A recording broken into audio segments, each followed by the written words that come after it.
Welcome to Mic'd and Medicated. And this is our first rodeo. Yeehaw! Yeehaw!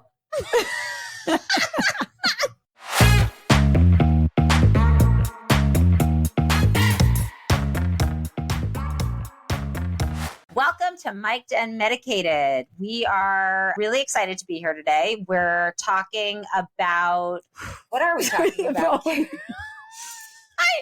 We are talking about how the episode about how much we hate our husbands was, not surprisingly, a hit. Yeah, and I think we're just all feeling that springtime energy, and we're thinking maybe we'll do another little jingle. I mean, okay, senior citizen, we could call it a jingle. Or if you're a millennial, we could call it like a little rap. You know what I mean? Because people loved it. And I realized we're basically Eminem. Not the candy, but the rapper, because we're mic'd and medicated, you know, and Eminem. Oh, it's like Eminem is a euphemism for what we take. You always have to take it intellectual. You always have to intellectualize it, Eva. Right? Well, I'm just saying. It's like when I say to my kids, take this, it's good for you. It's like an M&M. No, I think she honestly, I think Eva just doesn't. Do you know who Eminem was? Of course I do. 8 Mile. Okay, good. All right. So yeah, I totally dig him, by the way. You know, I'm sorry, mama. I never meant to hurt you. I don't think I know that song. I never meant to make you cry. Because tonight I'm cleaning out the closet. Is that him? Yeah. Oh, I don't know that song. It's okay. Well, I'm What are some of his more iconic songs? Because I definitely know him and like him. Yes.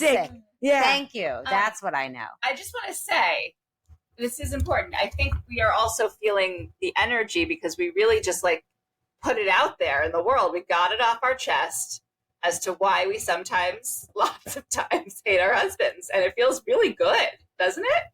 Yeah. Getting a lot of people being like, oh my God, you did it. You went there. I agree. Yes. Yes. You know what's the scary part is like, I don't even think we went there enough. I agree. I was about to say, like, I feel like it could be very cathartic if we dedicate one episode a month to that. Ooh. I'm happy to do that. I mean, sometimes it might have to be like bi-monthly, you know, like twice a month because it's for having a bad month. Right. But I think you're right. And I think we're also still in the honeymoon because I don't know about you two, but I have the podcast honeymoon. No, the honeymoon of that episode because I haven't seen my husband since it dropped. We haven't gotten full reaction. Yes, it's true. I did. So I still feel great, but I might not feel great after Doug comes home tonight. You know what? I just keep telling him, I'm like, you know what? I think we might be rich from this podcast, so you're just going to have to shut the F up. You're very obsessed with money. Well, as a CEO. I mean, I love to make money. Okay, well, as a CEO of a big money-losing business, and I have not had a salary in a long time, it would be nice to have money that was like came to for me. Like I earned the money, not like I use the Amex and then my husband's like, is this fraud? No, you know what I mean? Like I want to be the one in charge. I'm going to buy that. Yeah, bitch, I earned that, you know? Yeah. By the way, I can relate so much because I did earn money for the first 25 years or until recently. And it all just went into one pot. And I still got the, hey, what's that charge? Or I still felt like I had to ask. And so actually, I've made a decision that I'm going to open a little private bank account. And any money from Mic'd and Medicated is going into those coffers, Eva's coffers. And then it's, you know. I mean, I did you not have my money, a Jewish grandmother who always said, honey, what's yours is yours. And what's his is... Okay, no, so let me start over. Grandma. Wait, yeah. What's no? What's his is ours. No, what's his is yours, and what's yours is yours. That's what my grandma always said to me. Oh yeah, that's better. And by the way, I believe that, and we live that way. And today we're actually.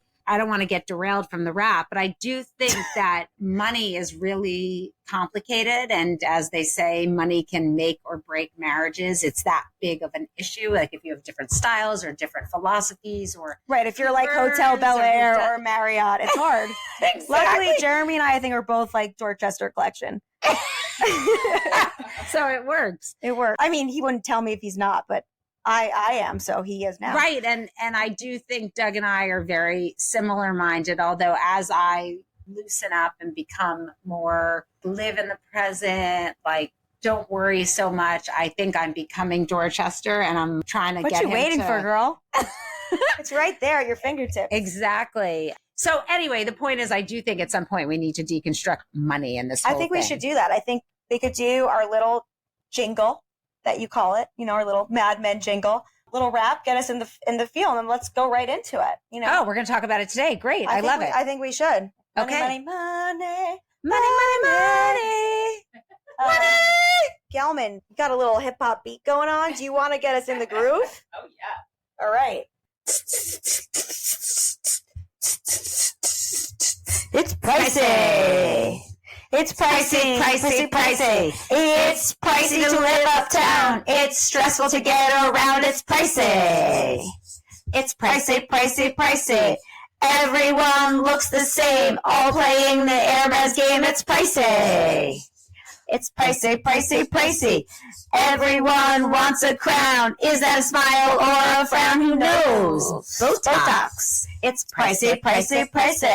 It's pricey to live uptown. It's stressful to get around. It's pricey. It's pricey. We just gave Run DMC a run for his money. Yes, he's still alive. Did.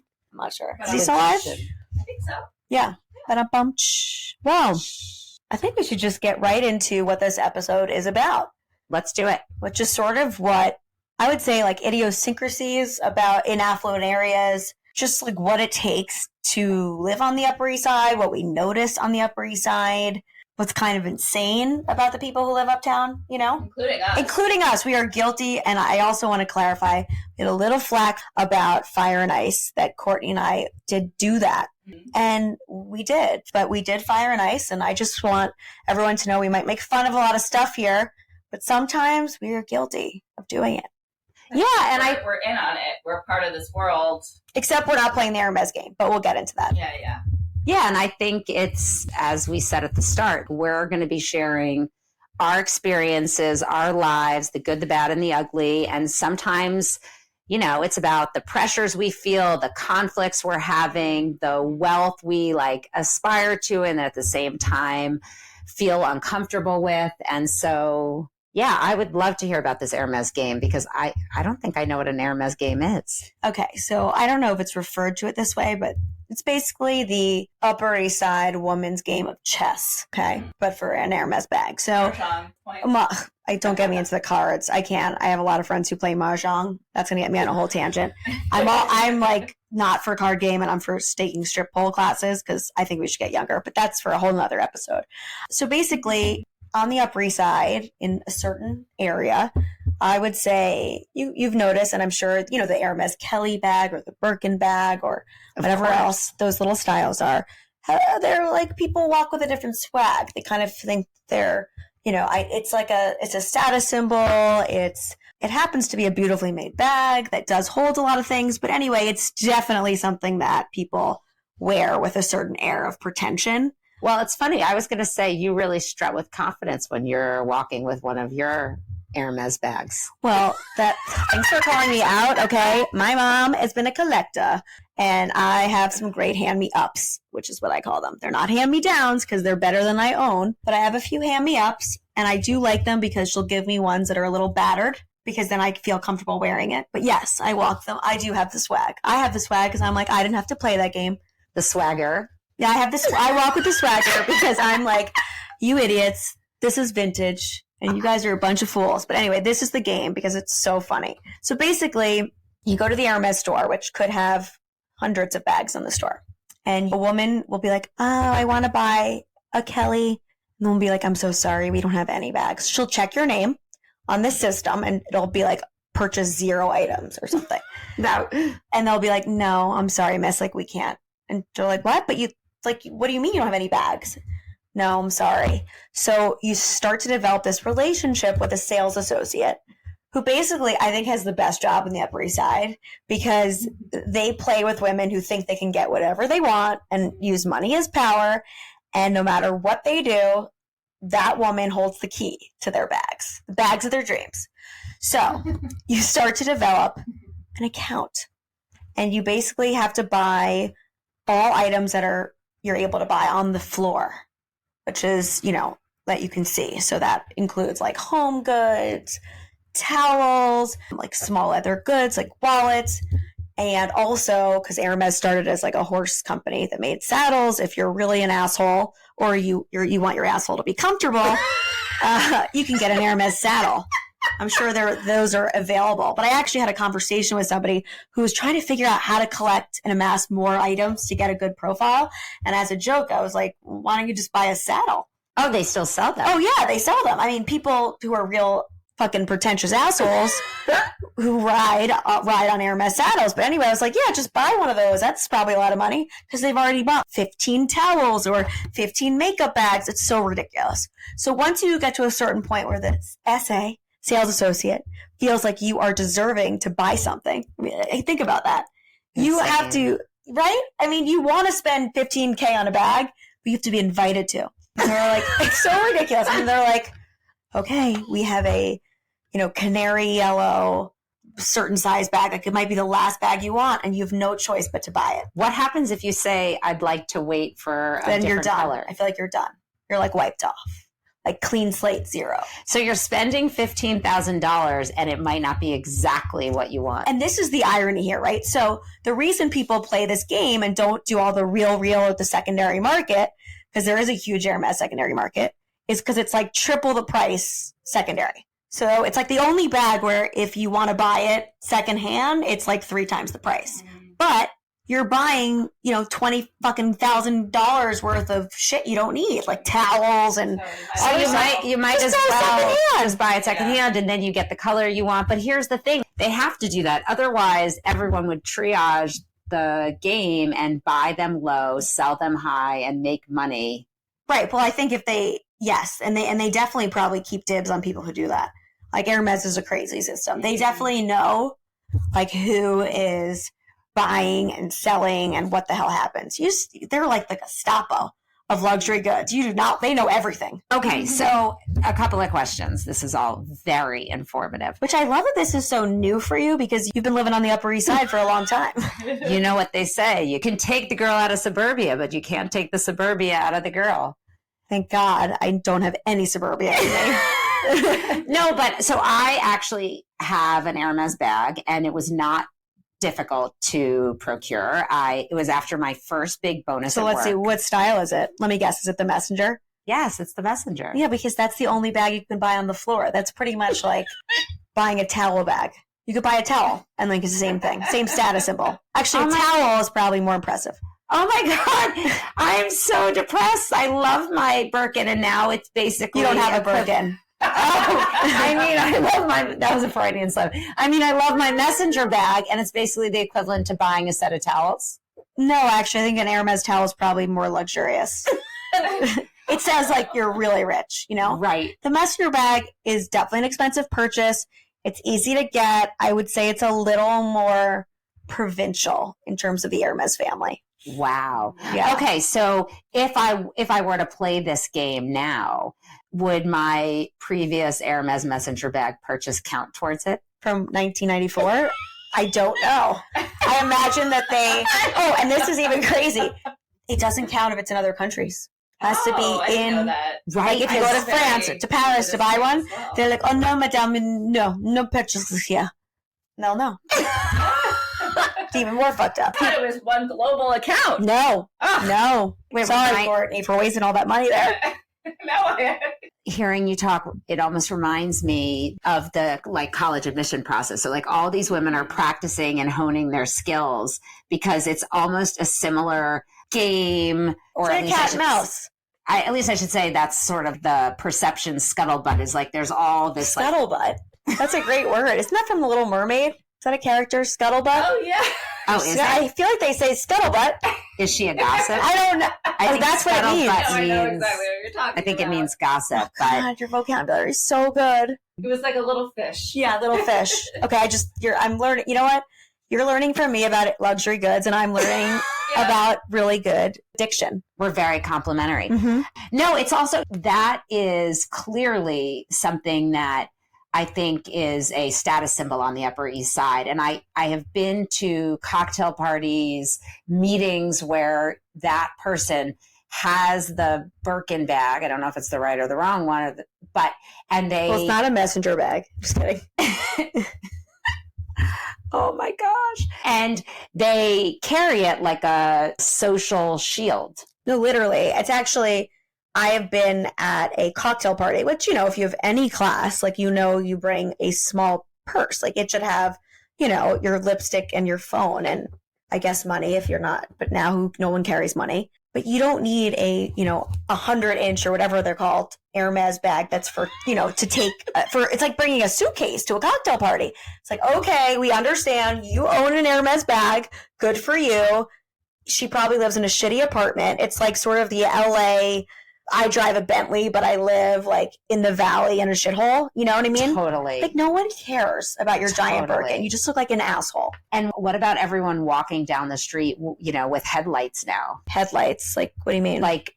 Diamond earrings that. Oh my God. I was thinking about them. some, you're so smart, some techie thing that headlights, you keep track of your kids. I didn't know what you meant by that. I'm going to be real. Diamonds, the reason they're a girl's best friend is because they make you look beautiful.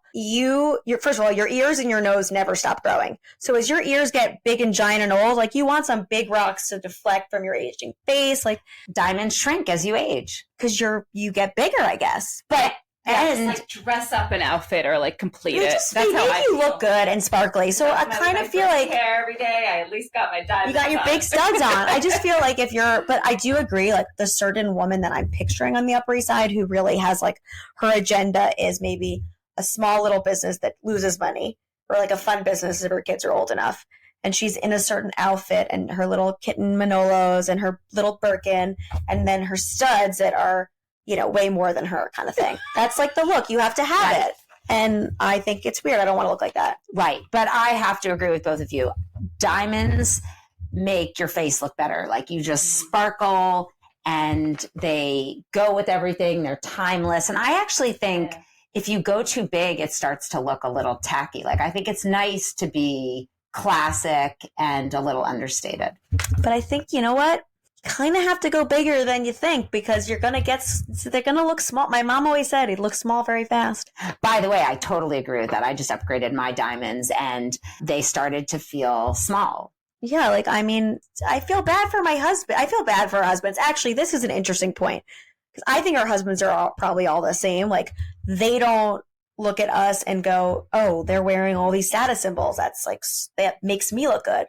But I do think there are some husbands who, when their wife, who may or may not be a bozo, walks into a cocktail party with, a 10-carat studs and some insane diamond necklace, that it makes him look successful. Totally. Where do I get that kind of husband? I don't have that either. You're still asking for the 10th anniversary present at year 29. Exactly. No, but I agree. I think, look, it's back to your LA. It's a small dick syndrome. Right. And it's back to little pee-pee, big studs. So all of our husbands can be really proud that we have small studs, because you know what small studs is. It means you're a big stud. Oh, that was so good. I think we're gonna say that again. Small studs mean you're a big stud. I mean, Eva, that was very good. Well, thank you. I was listening to this Fashion Trends for 2025 podcast, and the woman spoke about expansive dressing being her number one sort of recommendation / trend for this coming year.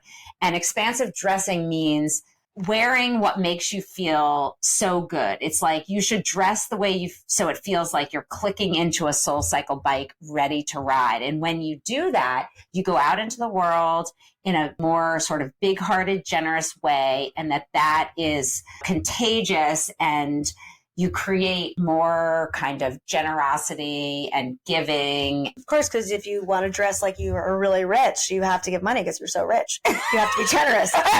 But I also think it's true. It's not just about the status symbol. You feel good. And it doesn't have to be expensive, to your point. You could be in the shitty lab-grown diamonds, but if they're sparkly and big, you still feel like $1 million. But it's this notion, and it took me a while to figure this out because I probably did live the majority of my adult life in Ann Taylor. In Ann Taylor, in sweatpants, or like I have nice clothes, but I was always coming up with excuses not to wear them. Oh, it's going to rain today and I don't want to wear those suede pants, or that were so expensive from Ann Taylor Loft. No, I really do have some nice pieces. You're right. Talbot's is also, I agree. But that I think that, you know, we do it to feel good and to feel like our best, most confident selves. So now this is interesting because the clothes that I'm attracted to right now, luckily for Jeremy, are not Laura Piana or however you pronounce it, but are all these like neurodivergent t-shirts that I'm getting. Like, I'm effed up, you know, like a brain not working. Like those are all, that's what I'm getting targeted on Instagram. But I want to wear things that are like, fuck you. That's what makes me feel good. I don't know what that says about me. I'm crazy. Well, does it say you want to be seen? Like, do you feel misunderstood? Maybe I just feel like I sometimes don't want to waste the energy talking to people. So I'm just like, here it is. This is me. This is me. Right. You're a walking meme. I'm a walking meme. Oh my God, I'm a walking meme. Yes, I'm a real. What's that great jacket you wore to dinner the other night? I loved that. Oh, that was a gift. Another hand me up for my mom. I didn't take enough meds for this. Oh my God. I need that. I just need to wear it around my house like a bathrobe. I have a jean jacket that says, stop trying to be so fun. You're not tequila. Like, love that. Oh, but yes, I'm attracted to all that stuff because I think I'm in a phase, clearly I'm on a podcast with you, but is of saying my mind for the first time, like really loudly and proudly.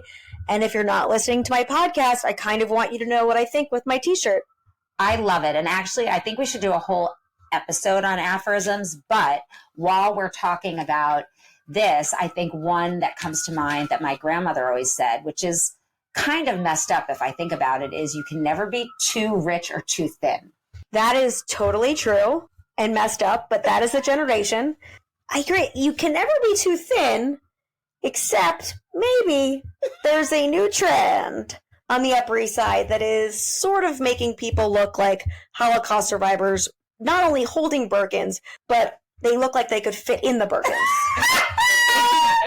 And I think I know that big word, you know? I think we should talk about this because it's almost like through the decades, there's always the next diet. Atkins, fat-free, low carb. And in the community the three of us live in, there's a lot of neurotic Jewish women with, I would say, a need to eat a lot, use food as love language. We have a lot of food disorders. We're all disordered eaters. Disordered eaters, but also fat phobic. And so the latest diet trend is Ozempic. And you know what? I want to go back to those trends, though, for a second. I remember, I think it was you who sent me one. It was like 1969. It was like, wake up, have a whole bottle of Chardonnay and a grapefruit. I'm like, what the fuck was this woman doing all day? Just like, you were like, I was born in the wrong decade. I was thinking that. I was like, that's amazing. We were just going to take some MDMA or I don't know what they did in 1969. But it sounds like a great time. Anyway, I don't want to, but I think we're going to talk about the big O word. And we're not, you know, that everybody's talking about. Ozempic. Is that the commercial? I actually think it is. No, if not, you just wrote a jingle. No, I think it's already the jingle. That was the commercial well before it got popular. Yeah, when it was still one of those drugs where it's like, has side effects. Like, we'll lose a brain, we'll lose a hip, we'll urinate in your pants, but we'll be skinny, you know?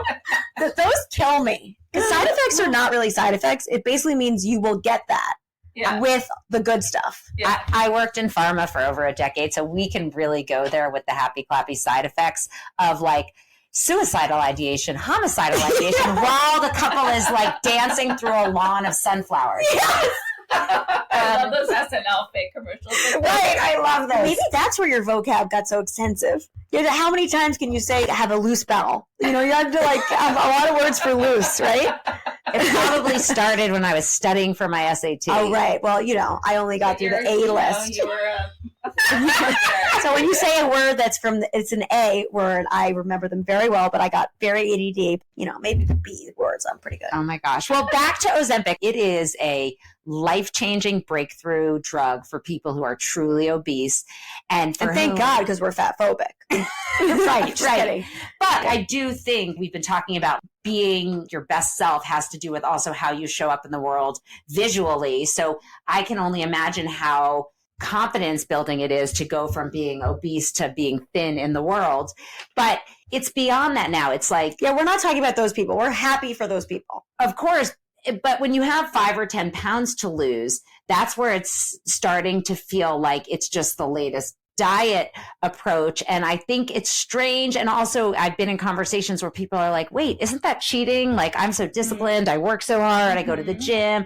I diet. I, pass on those the dessert. People might say, you know what? It's not cheating. We're smarter. You're working harder. We're working smarter. It's like what my husband says about ChatGPT. He's like, just ChatGPT. I know. I still find it cheating. I feel like it's cheating. I agree. I won't use ChatGPT. Yeah.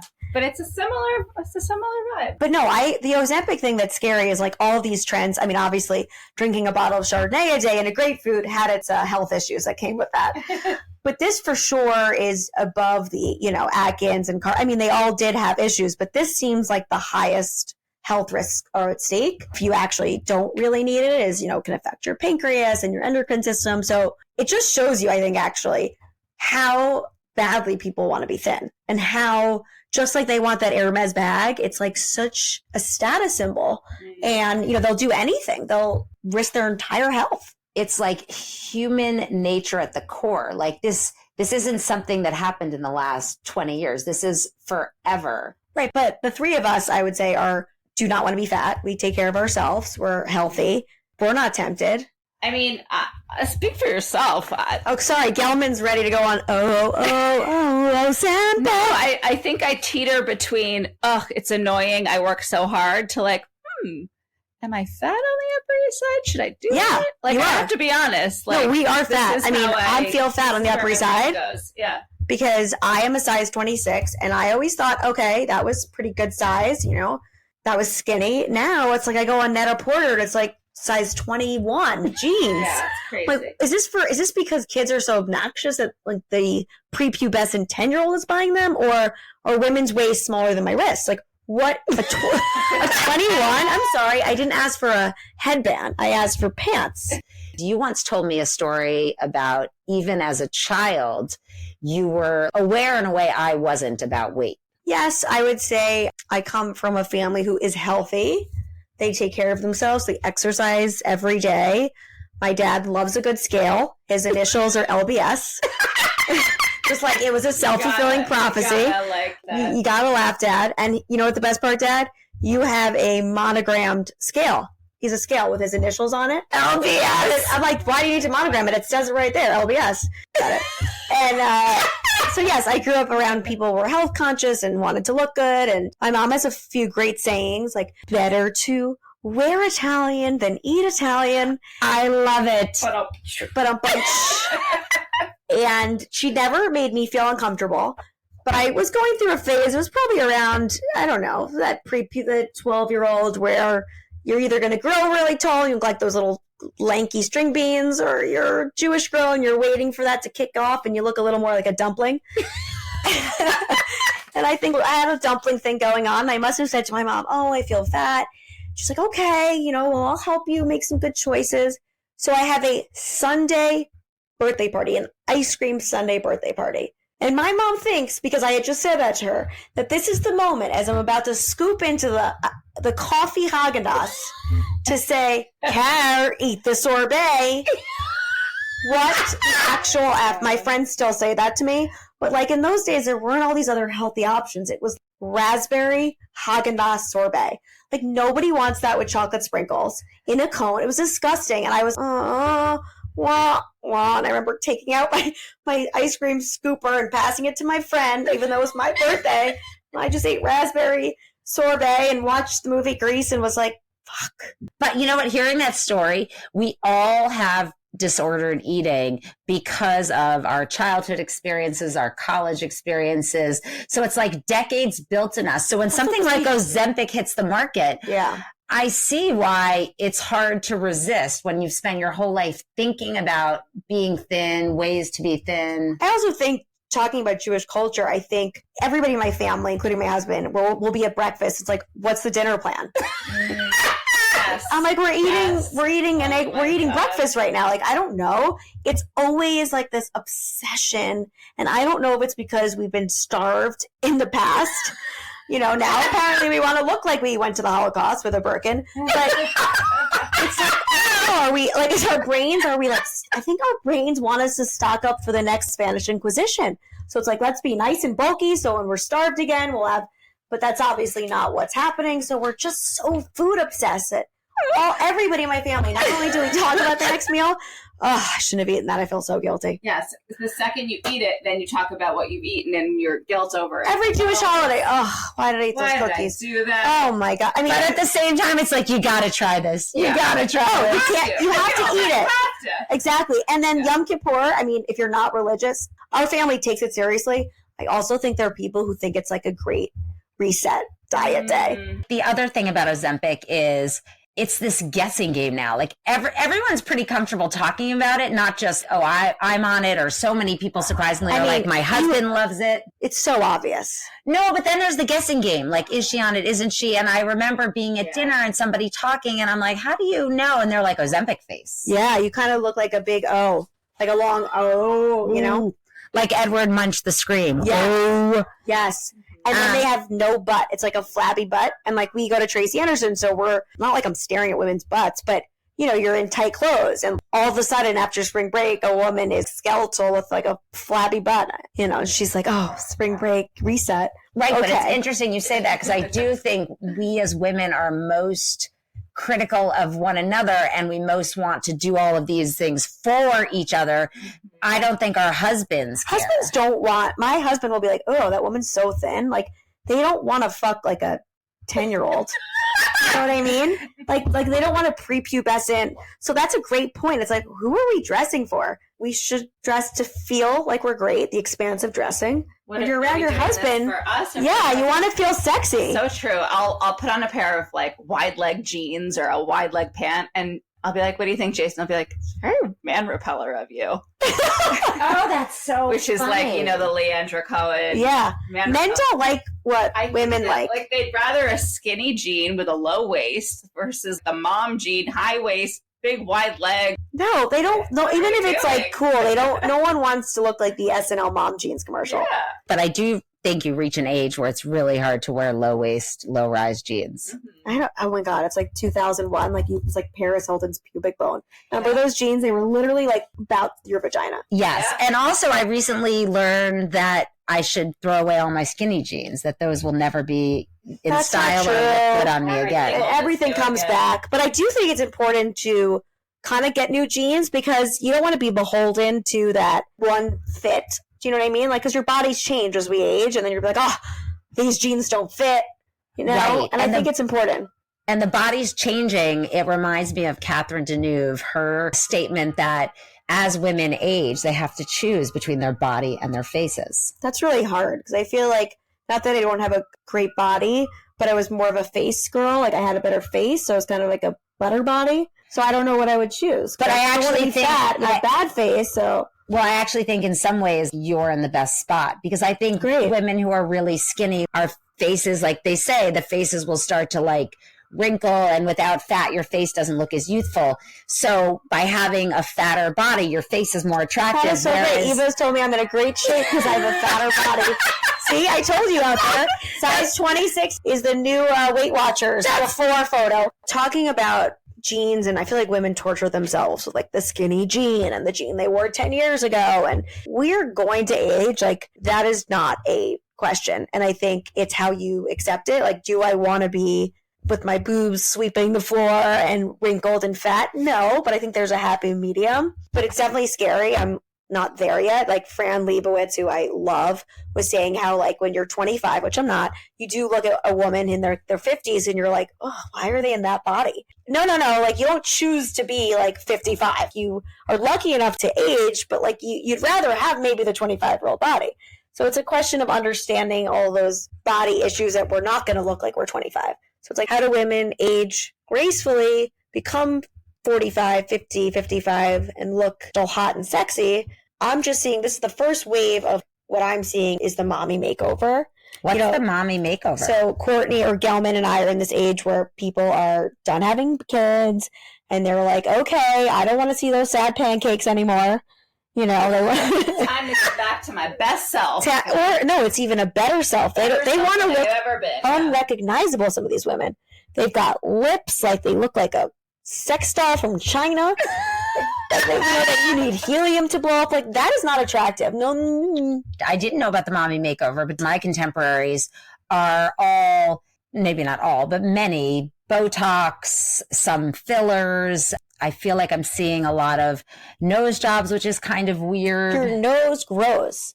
So I actually didn't realize this either, because I did not have a nose job when it was sort of the time to.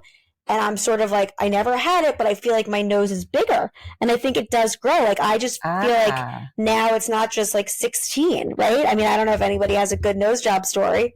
You know I do. I know. No pun intended. I know you do. Nose always knows. The nose always knows. Pinocchio. Follow the nose. All right, hit us. What is your story? Because I don't know it. Oh, okay. So my mom is very clearly pro plastic surgery, because she comes into my room one day in 10th grade. She's like, "Hi, guess what? Dr. Fun has an opening in 2 weeks." I'm dead. I didn't ask you if you wanted it. Nope. She was like, "I booked you." Wasn't a choice. What'd you say? I was like, okay. And then we had to write a letter to school to say that I had polyps in my nose. So when I was recovering and I couldn't do pee, they put a stationary bike in the corner. And I was just wheeling on a stationary bike while everyone was doing it. Okay, so I have to ask because you had this experience. Oh my God, I'm laughing so hard. This Well, is the middle of 10th grade. So I have to ask, when you get married and you have children, or you have 2 children, Yeah. but was it an experience where you feel like you will do the same thing for your daughter, or were there any emotional sort of scars from the way your mom approached it? And also, do you tell your husband, or like, does he figure it out once you have your baby? I know you're like thinking about this, but like, even if she didn't tell her husband, it wasn't like she was Adrian Brody. And like, she would give birth and this kid would like be a baby on her nose. Baby on her nose. Like, it was a little Jewish tweak. Right. It was a little Jewish tweak. And I mean, I guess that's what everyone's doing now. A little Jewish tweak. Yeah. But it's so funny you ask that, because I remembered when I was dating Jason, my husband, we were like, I don't know, maybe 3 months in, it was getting serious. And I was like, oh my God, I think I have to tell him I had a nose job. So funny. I was very nervous. I think I sat him down at dinner one night and I was like, I have to tell you something. It was as if it was like a big confession. It sounds like you were going to tell me like HIV or something. Back to I'm very the mommy intrigued makeover. by the mommy maker. Okay. So do people pick the summer and do everything at once? I don't know. I think some of these women are doing it randomly all the time. They're just, I'm getting the boobs done. I'm getting a tummy tuck. And like, I'm over here being like, hey, I just did a lot of work to have children, to then get my body back in a natural, healthy way. What about husbands? Is it vasectomy time? Is it hair transplant time? My husband has great hair. But like, why is it's always us? We always have to do all this work. And part of me is like, you know what? You should be happy. You're a mom who like, you went through it. And as long as you like are skinny again and look decent, you don't have to like fix everything. I don't disagree. I think it's like it's a badge. I don't want to have like 2 little water balloons. These like skinny girls with these look like little oranges. Someone just took under their skin, just put an orange right there. Oh my God. So I had a tummy tuck. Not because it wasn't a vain exercise, but I was always asked, like, do you want this seat? When are you due? Because I always looked pregnant, and it turned out I had massive diastasis, and found like this crazy woman who had a fail-proof way to fix it, wearing a brace and doing exercises. And so I paid to go visit her at her weird apartment downtown. And I remember laying on her musty couch, and she had cats. And her like, why are you're going to take advice? I can't help you. It's too bad. I can't help you. You need surgery. Did she have a 6-pack? No, she she looked like a witch. And so I reconciled, like, I have to do this. It also was interfering with my ability to exercise. I was having back pain. And actually, my boss at the time, I remember going into him and I remember saying, I'm going to take August off. I've decided I want to do this. I'm a little nervous about it. And he was like, it's going to be, and he was also a doctor. He was like, it's going to be transformational. This is going to absolutely change your life. I'm so happy for you. Take August off. Do That's this. Fucking weird. I'm so happy you're going to be hotter. One of the reasons I bring it up is that after, well, like I wanted to pay it forward because when I was considering doing it, people were very generous sharing how they had done it and showing me. So I would literally be at a bar and anyone who wanted to look, we'd like go into the bathroom, I'd lift my shirt. And I remember I was at a bat mitzvah and I was with a dear friend and we went in the bathroom and I showed her and she was like, oh my God, if you had just done your boobs, you would have the perfect body. Are you still friends with this asshole? Yeah, I love her, but oh my God, would have occurred to me, like this mommy makeover concept. It would never would have occurred to me, oh, as long as I'm under, I should do the boobs. Yeah, I mean, these women want to look better than they've ever looked. They want their boobs to be younger than their children. And I don't know. It's like, I guess I'm happy with my sad basset-hound-ears boobies. I don't know. I have no boobs, and it's actually quite convenient and easy. I feel happy in my size. Could they be better? Of course. But I'm like, I don't want to do that. But I respect the women who are doing it, but I think it's sort of this bizarre, if you haven't done it, people are like, well, why do you look like that? Yeah. For me, I'm thinking, should I be doing something? 'Cause I'm just trying to get my body into shape. So Gellman now wants Ozempic, boob job. The list is growing. This is supposed to be a podcast that makes you feel better, not more anxious. But I do think that you look amazing. You don't need to do anything. And I think also growing older is about becoming more confident in your skin. And as somebody who is older, I do feel I don't sort of worry the same way. I'm not self-conscious the same way. And back to this, everyone doing fillers and everything. Like, look, I do Botox on the top of my forehead, but in a vain way, in that, like, I still want it to look wrinkly. I just don't want it to be too wrinkly, and I don't do anything anywhere else. We're going to do surgery when it's time. Well, that's what I was going to say. For my face, I would, because I obviously like my face better than my body.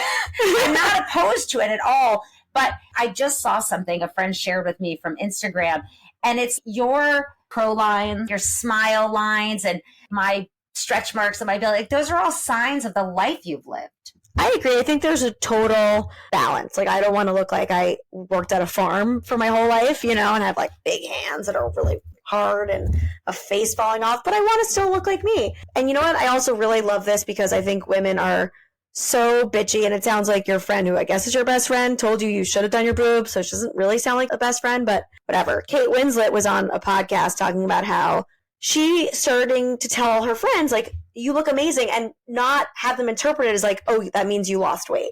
Because apparently when women say that to other women, if they're like, you look amazing, they assume you mean you look thin, which means you didn't look thin before, or this. It's just like, your skin looks great, or you look amazing, just Caroline. Making people feel good, but it's not because they are skinnier. Okay, so I do have a funny side to this, which is Doug has always made fun of me because from the day we met in college, anytime I'm with him and his friends and I'm trying to set them up, and I like to match make, I think it's a mitzvah, and he would always like caution his friends, because I think all of my friends are beautiful, and I would always... Are you saying you've low standards for beauty?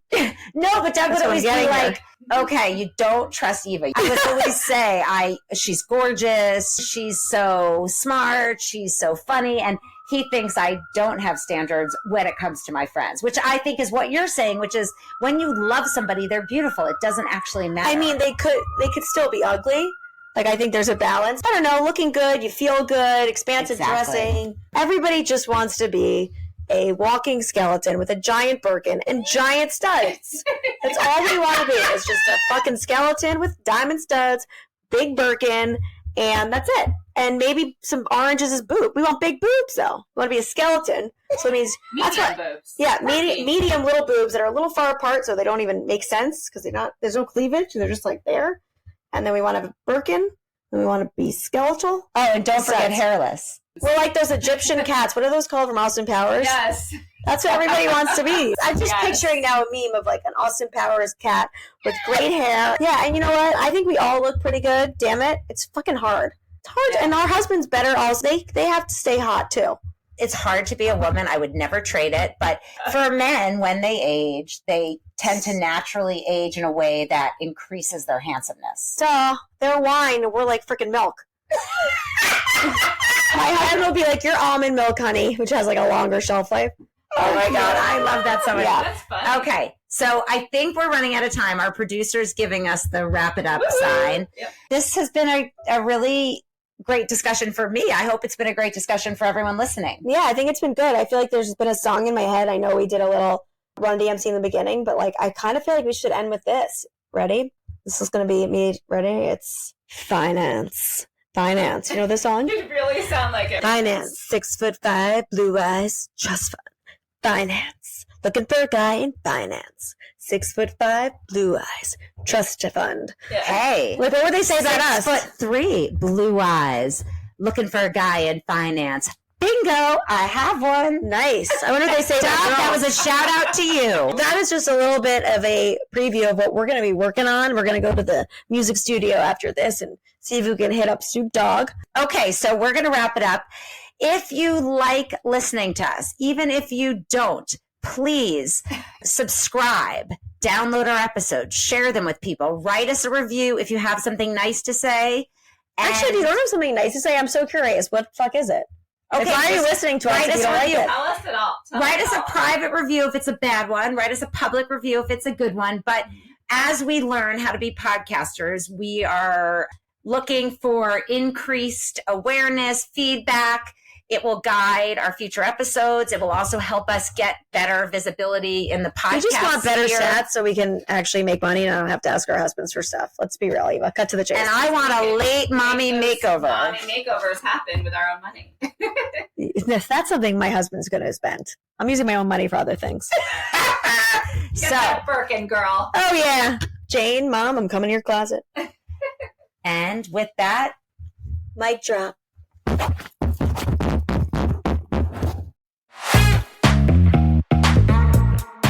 thanks for listening to Mic'd and Medicated. We hope you loved listening to us. But even if you didn't, we have zero shame. So still subscribe to our podcast, leave a comment, and a 5-star review.